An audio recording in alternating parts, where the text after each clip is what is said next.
I'm a 90s baby, and the closer I get to 40, the more disconnected I feel with people younger than me.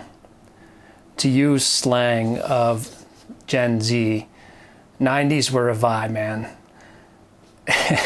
It's true. It was a time where you could not get away with anything, but at the same time get away with everything. I know that sounds weird and probably doesn't make any sense to most people, but if you grew up in the 90s, I think you understand what I mean. You listen to the radio, you can hear Britney Spears, and then Coolio, and then a song called Wear Sunscreen, which wasn't so much a song, more of a graduation feel speech that was put over music. And for some reason, 26 years later, I still love that song. It's one of my favorite and one that I go back to almost yearly because it gives me that nostalgic feeling for what the 90s were like. And as I get older, I actually start to understand the message more. Wear sunscreen. Wear sunscreen.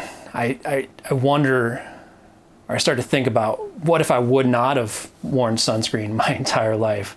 What would have happened to me or my skin? Would I have skin cancer? Would I have a really good suntan or just a lot of freckles? Probably the worst of those three. It's not something that I really wanted to experience. And so I wore sunscreen my entire life. It's kind of like investing in yourself early. Investing in yourself your entire life. Like, what if you started putting away money at an early age, investing it in stocks and bonds, or started putting that money to work for you from 10 years old? Can you imagine how much money you'd have now? Or what if you started learning another language when you were in elementary school, and now you can travel the world speaking to anybody you want? What if you really focused in on your passions at a young age?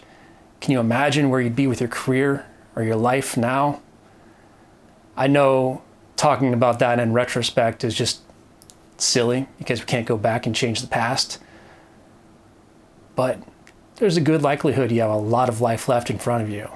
And so what if you started investing in yourself now, instead of putting it off until you have more experience, putting it off until you have more money, until you're more comfortable?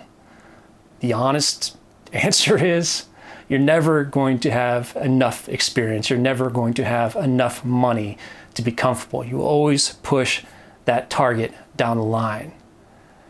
They say that the best time to invest in yourself was yesterday. The next best time is today. As cliche as that sounds, it's the absolute truth. So maybe starting today, we all wear sunscreen. My name's Trey Kaufman. I started this 40 to 40 series because in 40 days, technically 37 days, I'm going to turn 40 years old. And I wanted to share a series of videos and written pieces about the 40 most valuable lessons I've learned over my life. If you like this series, if you like this video, please consider liking it, subscribing. Those things go a long, long way in helping the algorithm say, hey, this guy's got some quality content. Thank you so much for watching, and I'll see you tomorrow.